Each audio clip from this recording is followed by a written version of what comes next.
जय हिंद दोस्तों, स्वागत है आपका अपने इस ऑनलाइन प्लेटफॉर्म एग्ज़ाम हब पे। आइए हम लोग यूपी ट्रिपल एससी के द्वारा जो पीईटी का एग्ज़ाम निर्धारित किया गया है, उसको टारगेट करते हुए कुछ महत्वपूर्ण सवालों को हल करेंगे। और यहाँ पे जो सवाल लाए गए हैं, वो यूपी ट्रिपल एससी के द्वारा पिछले साल यानी कि 2022 में जो पहला शिफ्ट का जो पेपर हुआ है 15 तारीख को, उसको हम लोग लेके आए हैं। और यहाँ पे देखेंगे कि पीटी में सवाल पूछे कैसे जाते हैं और कितना डीप जाके पढ़ना पड़ेगा, या फिर नॉर्मल तरीके से एक बेसिक आइडिया होता है उसको लेके हम लोग इस एग्ज़ाम को क्लियर कर सकते हैं। तो चलिए हम लोग देखेंगे, कुछ महत्वपूर्ण सवाल हैं। ये प्रीवियस ईयर पेपर के जो सवाल हैं वो हम लोग लेके आए हैं, ताकि एक आइडिया लगेगा आपको कि यूपी ट्रिपल एससी के द्वारा जो पीटी का एग्ज़ाम हो रहा है, इसमें सवाल पूछे कैसे जाते हैं, किस लेवल में जाके चीज़ों को पढ़ना है। और अगर आप किसी भी एग्ज़ाम की तैयारी करते हैं तो सबसे पहले होता है कि प्रीवियस ईयर पेपर को आप लोग देख लीजिए। तो हम लोग कुछ महत्वपूर्ण सवालों को लेके आएँगे, जैसा कि हमने बता दिया कि प्रीवियस ईयर पेपर है और ये 2022 में पहले शिफ्ट में और दूसरे शिफ्ट में अलग-अलग पेपर हुआ है। और एग्ज़ाम 2 बार अभी तक हुआ है, 2022 में और 2023 में। 2022 में 4 शिफ्ट में हुआ है, मतलब 4 पेपर हुआ है, और 2023 में 2 पेपर हुआ है। तो इसको थोड़ा-सा ध्यान दीजिएगा। और इन जो 4 या 6 पेपर हुए हैं, जो सेट बना हुआ है, उसको आप ज़रूर लगा के जाइए। और लेटेस्ट जो भी पेपर हुआ है, जैसे बंदरोगा का पेपर हो गया है, लेखपाल का जो पेपर हो गया है, उन सबको भी यूपी ट्रिपल एससी के द्वारा कंडक्ट कराए गए हैं, तो उनको भी देख के जाएँगे तो आपको थोड़ा-सा आसानी होगा एग्ज़ाम में। कई लोगों की समस्या ये है कि वो कह रहे हैं कि जीएस का पोर्शन 5-5 नंबर के सवाल पूछे जा रहे हैं, हिस्ट्री का वेटेज थोड़ा ज़्यादा है, तो जीएस पढ़ा कहाँ से जाए? तो आप देखेंगे कि जो जीएस के सवाल हैं, हम देखेंगे आगे कि बहुत ही नॉर्मल तरीके से सवाल पूछा गया है। जैसे देख लीजिए, निम्नलिखित में से कौन-सा भारत का पड़ोसी देश नहीं है? तो इस तरीके से जो सवाल हैं, वो लूसेंट में आपको मिल जाएँगे।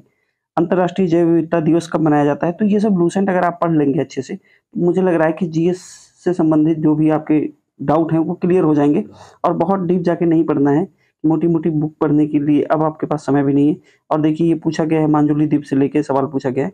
तो इन सबको पढ़ना है तो आप लूसेंट, ईमानदारी से लूसेंट पढ़ लीजिए। जीएस का जो पोर्शन है, वो कवर हो जाएगा आपका। बाकी मैथ है, हिंदी है, हिंदी की भी लूसेंट आती है, अगर आप चाहें तो वहाँ से पढ़ सकते हैं। 5 नंबर की हिंदी ऐसे पूछी गई है ग्रामर वाले पोर्शन में, और 2 पैसेज पूछा गया है 10 नंबर में। तो चलिए हम लोग देखेंगे, जहाँ तक संभव हो पाएगा सवालों को हल करेंगे। और बाकी कंटिन्यू तरीके से अगर आप लोगों की रिक्वायरमेंट होगी तो हम प्रीवियस ईयर पेपर, जब तक यूपी ट्रिपल एससी के द्वारा जो भी पेपर कराए गए हैं, जैसे पीईटी का जो पेपर हुआ है पिछले साल 22 में और 23 में, तो इसको हम लोग पूरा तरीके से कराएँगे। जैसे 4 शिफ्ट वो और 2 शिफ्ट ये, यानी कि 6 पेपर हम लोग कोशिश करेंगे कि पूरा सॉल्व कर लें। एक आइडिया दिया जा रहा है आपको कि हाँ, यूपी ट्रिपल एससी के द्वारा कैसे सवाल पूछे गए हैं। तो एक-एक सवालों को हम लोग देख लेते हैं थोड़ा-सा। कह रहा है, पादप कोशिका भित्ति निम्नलिखित में से किससे बनी होती है? अब देखिए, प्लांट सेल की बात कर रहा है ये। ग्लूकोज, सेलुलोज, सुक्रोज और फ्रक्टोज। फ्रक्टोज जो होता है भैया, काफ़ी मीठी शर्करा होती है और ये फलों में पाई जाती है। ग्लूकोज आप लोग जानते हैं कि जो फोटोसिंथेसिस की प्रक्रिया होती है, तो उसमें ग्लूकोज का निर्माण होता है और पौधे इसको जो है भोज्य पदार्थ के रूप में लेते हैं। लेकिन सवाल क्या पूछ रहा है, पादप कोशिका भित्ति निम्नलिखित में से किसकी बनी होती है? तो आप बताएंगे किसकी बनी होती है? सेलुलोज की बनी होती है। इसका जो राइट आंसर है वो क्या होगा? सेलुलोज होगा। B is the right answer. Cellulose के बारे में 2-3 बातें आप लोग जान सकते हैं कि सेलुलोज जो होता है, प्रकृति में पाया जाने वाला सबसे अधिक जो मात्रा में पाया जाता है, वो क्या पाया जाता है? सेलुलोज पाया जाता है। और सेलुलोज जो एनिमल है वो पचा सकते हैं। ह्यूमन बीइंग सेलुलोज को पचाने के लिए अक्षम होता है। और आपको पता होगा कि कोशिका भित्ति जो होती है, प्लांट सेल और एनिमल सेल में जो बेसिक डिफरेंस है, यानी कि पादप कोशिका और जंतु कोशिका में जो महत्वपूर्ण अंतर है, वो क्या होता है कि कोशिका भित्ति जो होती है वो प्लांट सेल में पाई जाती है। एनिमल सेल में कोशिका भित्ति यानी कि सेल वॉल एब्सेंट होता है। ये बेसिक डिफरेंस होता है, इसको भी थोड़ा-सा ध्यान रखिएगा। तो इसका जो राइट आंसर है वो क्या होगा? B is the right answer, cellulose. अगर ये क्लास भैया आपको अच्छी लगेगी तो चैनल को प्लीज़ सब्सक्राइब करिएगा, लोगों में शेयर करिएगा, और आप लाइक करेंगे तो थोड़ा-सा मोटिवेशन मिलेगा हमको।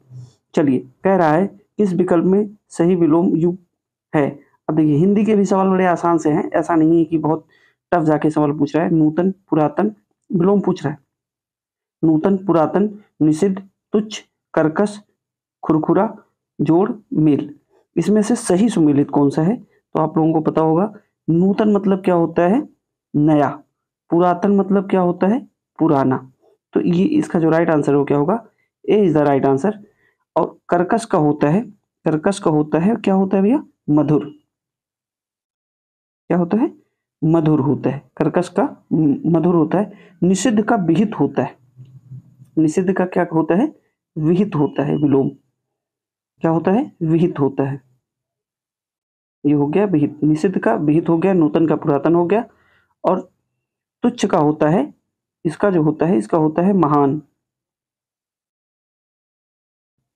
महान। जोड़ का होता है बेजोड़, या मेल का होता है बेमेल। मेल का अगर हम देखें तो बेमेल होता है, बेमेल होता है।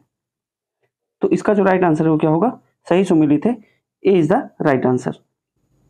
अगला सवाल देखेंगे हम लोग।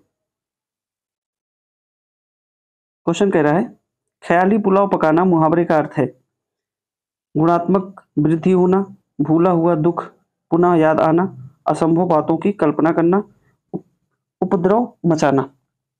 ख्याली पुलाव पकाना, इसका जो राइट आंसर है वो क्या है? असंभव बातों की कल्पना करना। कहते हैं ना कि कौन सा ख्याली पुलाव पका रहे हो, जो चीजें नहीं हो सकती उसके बारे में तुम सोच रहे हो। तो इसका जो राइट आंसर है वो क्या है? सी इज द राइट आंसर। मुहावरे भी पूछे जा रहे हैं और विलोम भी पूछा गया है, हम लोगों ने देख लिया है। अब देखिए, संधि विच्छेद पूछा गया है। आप लोगों ने पढ़ा होगा संधि विच्छेद। महर्षि संधि का सही संधि विच्छेद बताइए। इसका? महर्षि का। माधन अर्षि, महाधन ऋषि, महीधन ऋषि, महाधन ऋषि। तो इसका जो राइट आंसर है वो क्या होगा? D is the answer. D is the right answer. महाधन ऋषि महर्षि कहलाता है। और ये कौन सी संधि है? तो ये गुण संधि है। कौन सी संधि है? गुण संधि है। गुण संधि है। ये भी थोड़ा सा ध्यान दीजिएगा, कई बार पूछ देता है।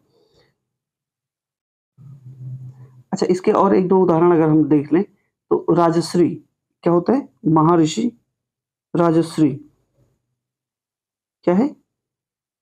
राजश्री, राजा प्लस ऋषि और महर्षि, महाधन ऋषि। कौन सी संधि है? गुण संधि है। अगला सवाल देखेंगे। अब ये पूछ रहा है अर्थभेद सही नहीं है। चार विकल्प दिए गए हैं। कह रहा है अर्थभेद सही नहीं है। अनिल, अनल, अंश, अंश, अपेक्षा, उपेक्षा, अवलंबन, अविलंबन। यानी कि ये शब्द दिए गए हैं चार, और इसमें पूछ रहा है कि ये इसके अर्थ है कौन से हैं। अनिल का होता है हवा, अनल का होता है आग। ये सही है कि नहीं है ये बताना है। अंश और अंश, अंश का होता है हिस्सा और अंश का होता है कंधा। अपेक्षा, आशा, उपेक्षा, निरादर। अवलंब, अधर, अविलंब, विलोकित। बताइए इसमें कौन सा सुमेलित नहीं है? अवलंब और अविलंब जो होता है, अधर और विलोकित, ये गलत है। अवलंब का क्या होता है? अवलंब का अधर इन्होंने दिया है, ये गलत है। इसका होता क्या है? अवलंब का होता है सहारा। क्या होता है भैया? सहारा। और अविलंब का होता है तुरंत, विलोकित नहीं होता। विलोकित नहीं होता, इसका होता है तुरंत, तत्काल, तुरंत। ये सही है। बाकी इसने पूछा था कौन सा सही नहीं है, तो हम लगाएंगे आंसर डी। अवलंब का होता है सहारा, यहाँ दिया है अधर। अविलंब का होता है विलोकित, यहाँ दिया है विलोकित, और होता है तुरंत। बाकी अनिल का कई बार पूछा भी गया है। अनिल का आग होता है, और अनल का क्या होता है? पावक, अनल, हुतासन। ये किसका है? आग का है। और अनिल का होता है हवा, पवन। अंश का होता है हिस्सा, और अंश, इस अंश, देखिए प्रोनाउंसिएशन की बात होती है। अंश और अंश में थोड़ा सा अंतर समझिए। हिस्सा और कंधा। अपेक्षा, आशा, उपेक्षा, निरादर। तो इसका जो राइट आंसर है D is the right answer. तो इस तरीके से यूपी ट्रिपल में सवाल पूछे गए हैं भैया। और आप लोग अगर चाहेंगे तो पूरा प्रीवियस ईयर पेपर हम लोग आप लोगों को करवाएंगे एकदम आराम से कोशिश करेंगे कि चीज़ें जल्दी से हो जाए और उसमें टू द पॉइंट चीज़ों की बात होगी। और अगर ये सवाल आपको अच्छे लग रहे हों, हम लोग पूरा 100 जो क्वेश्चन 100 क्वेश्चन पूछे गए हैं, हम लोग पूरा देखेंगे। ये एक ओवरऑल आइडिया दिया जा रहा है कि आप लोग पढ़ें कहाँ से, लोशन पढ़ लीजिए। हिंदी के 4-6 सवाल पूछेंगे, 5 सवाल यहाँ से पूछे जाएँगे, उसके बाद फिर 10 नंबर के पैसेज पूछे जाएँगे। तो इन सब को हम लोग लेके आएँगे। अगली क्लास में हम लोग कंटिन्यू करेंगे। जो प्रीवियस ईयर पेपर एकदम सेट करके रखा गया है, कितने सवाल हैं? 100 सवाल हैं। उन सबको हम लोग एक-एक करके अच्छे से देखेंगे और देखेंगे कि कैसे सवाल यूपी ट्रिपल एससी के द्वारा पूछा ही गया है। ये एक आइडिया दिया जा रहा है कि हाँ, सवाल पूछे कैसे जा रहे हैं। हम अगली कक्षा में पूरा प्रीवियस ईयर पेपर कराएँगे। चलिए आज इतना ही रखेंगे, मिलेंगे अगली क्लास में, तब तक के लिए जय हिंद।